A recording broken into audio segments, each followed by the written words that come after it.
Have you ever wondered what ghosts are? Being curious about the afterlife, just exactly how it works?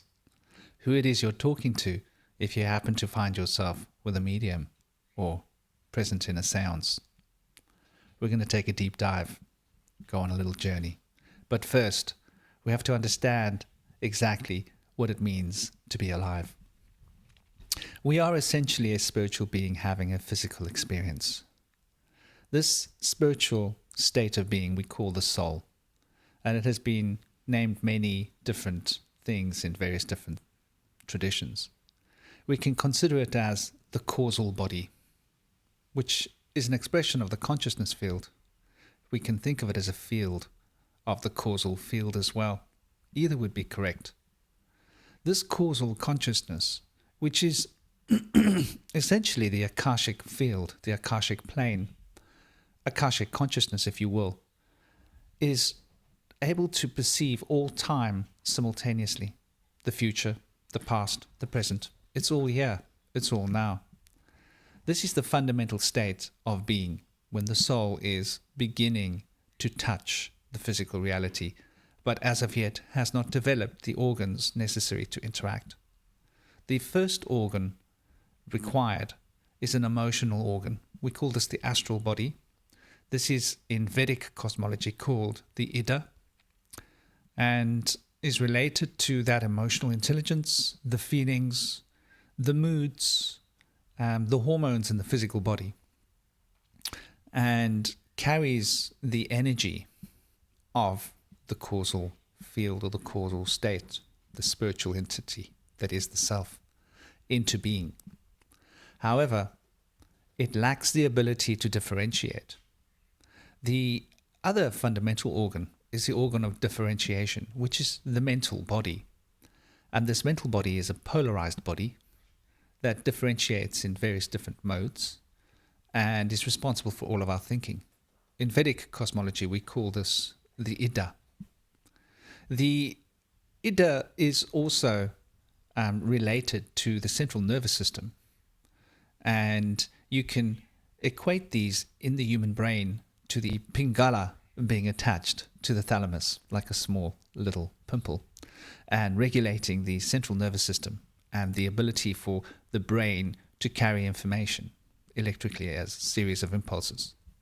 And the Ida, which is the emotional intelligence, centered in the pituitary gland, which is a little pimple or a double-headed pimple attached to the hypothalamus, which governs all of our emotional, mood-related emotional intelligence, essentially. These two are a polarized field that can carry the consciousness of the causal being, of the causal intellect, of the causal self into physical manifestation. And the etheric body holds the structure, the rationale. It is a rational state that holds the structure of reality in the same way that the emotional body, which is the energetic body of the astral, allows the qualities to fill the forms of the rational body, which is the etheric. So when we put these two together, we end up with a physical field, physical body. And this cymatically creates resonant chambers through which the hormones and the central nervous system are able to facilitate electrical stimulation, which produces growth of cells that fill the acoustic field, which is the cymatic field, and giving molecules an opportunity to reflect these two states of being, these two different bodies. And this is why etheric projection and astral projection are not the same, even though many people in the mystical traditions do not really appreciate and understand the difference fundamentally. Now that we have an insight into what it means to be existing physically with a physical body, what happens when we leave this body? Well, firstly, we drop the etheric field, we drop the etheric body, which is the persona. We drop that persona, we drop it off. And we then drop off the emotional body, which is the energetic body, which is the ego. We drop the ego as well. and we return back to our causal self, which is the fundamental spiritual body that is incarnating here. This is what carries us from life to life, time to time, bridging the gap between the future and the past in the present. And so we're able to, when we leave this body, exist in a timeless state, yet have murmurs or whispers of the etheric and astral body coming through like radio transmissions to the soul. Now, it takes about 2 to 3 days, 3 days, maybe a little bit more, for the causal body, the true self, the spiritual self, to actually leave and ascend, going home back to whence it has come from. Because we're not from here, we're merely experiencing this domain. We come from a spiritual plane, and the causal body is reabsorbed into the spiritual plane, leaving these shells. The shell of the etheric body, which is the persona, and the shell of the emotional body, which is the astral, which is the ego. And these two are fundamentally attached to each other, sort of like a hand and a glove, right? The glove touches physical reality, the persona, and the hand is moving the glove. This is the emotional intelligence behind the rational intelligence, though it's inverted. So the emotional body is a hyperdimension, larger. The astral body is more abstract, and the etheric body is more dense and contracted. And the physical body is within this, more dense and contracted.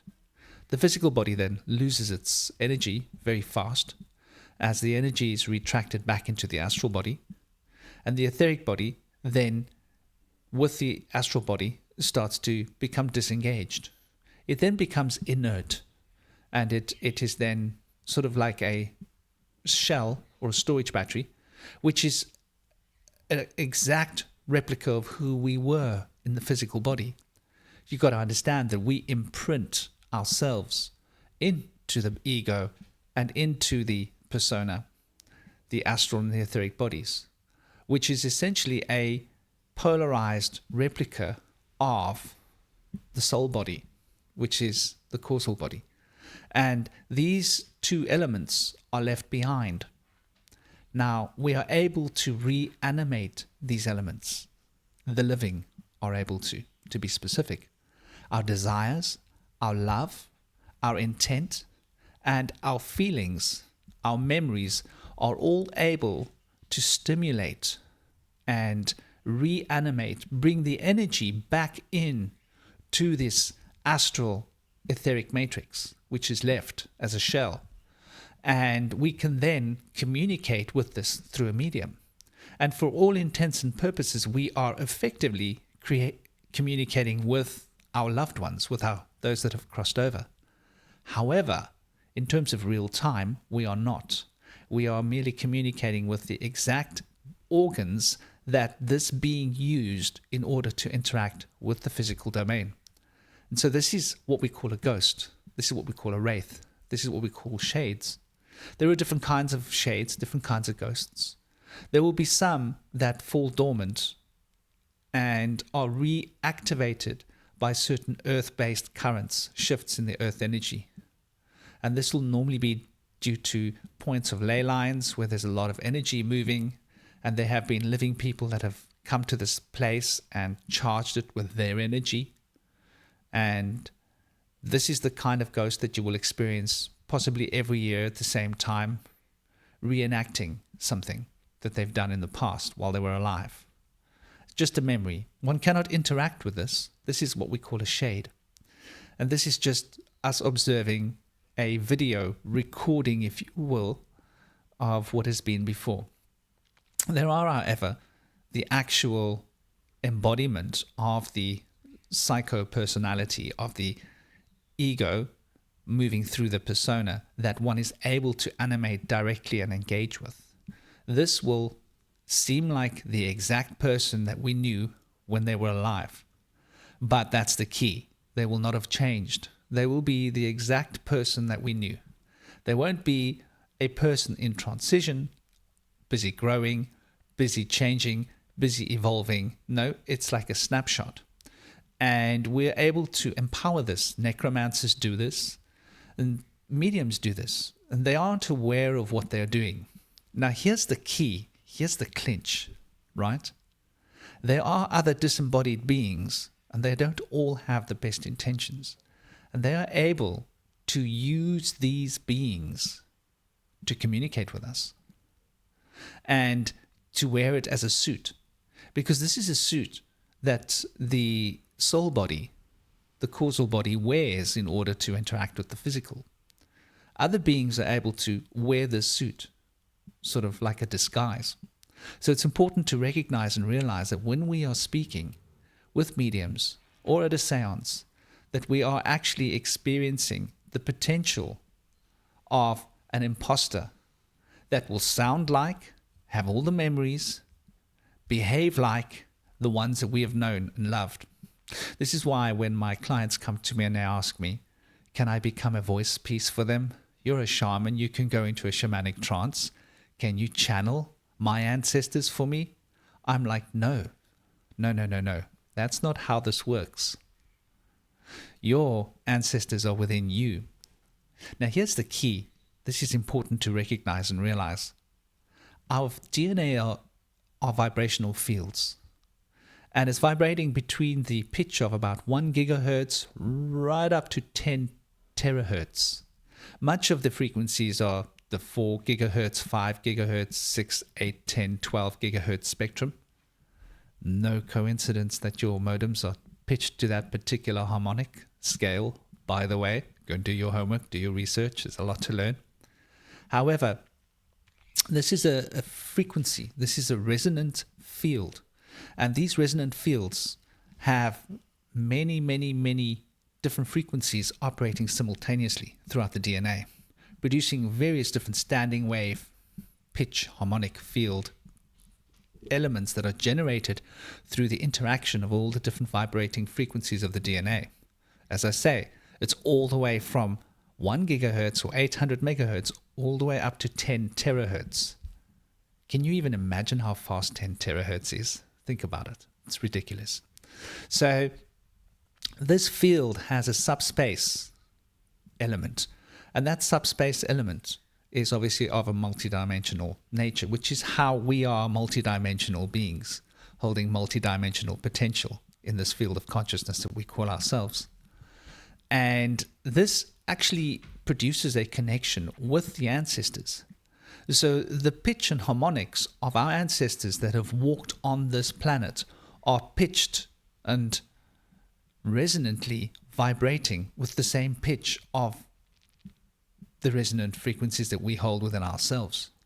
So when a shaman is going into trance and they're being accompanied by their ancestors, they are actually experiencing their own DNA imprint, which is being carried through the genetic lines to them, holding the memories, intelligence, experience, consciousness, and nature of that being in our what we call junk DNA field. So there is a semblance of those before us that lives within us, within our hearts. However, when we attempt to externalize this process and interact with the etheric and astral fields directly, we are then using etheric astral shells in order to facilitate this, which is sort of like the difference between me talking to you directly or me talking to you via a telephone or via an internet connection. That telephone or that internet connection can be hacked. And as you know, these days, there are AIs that can look like you, speak like you, sound like you, look like you. They can even pretend to be you. And they can replace the real you on this line with a fake you that looks like you and is able to fool those who think they know you into believing that it is you. In the same way that this is possible today with technology, it's also possible in the spiritual field.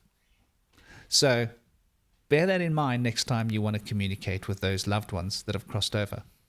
There are very real dangers because in the process of making a connection with these loved ones, there could be beings that could be using them as a tool in order to facilitate a hyperdimensional connection with us and start to get their tendrils into our causal body itself and start to drain energy from us. The desire body is fundamental for enacting this, and the desire body operates through the emotional body, which is the astral field. And once they can get their hooks into your astral body, your emotional body, they can manipulate you.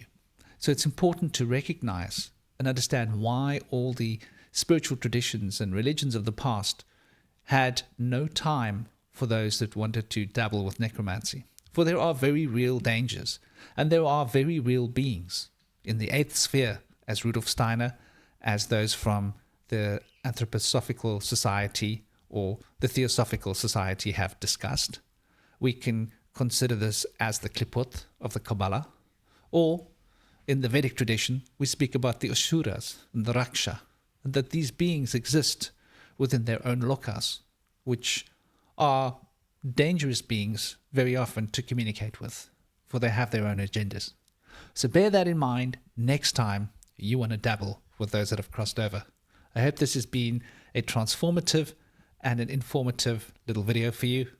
Don't forget to like, subscribe, share, and share your thoughts with me in the comments. I would really appreciate that. And I'd love to get your feedback. What do you think of this information and this little broadcast?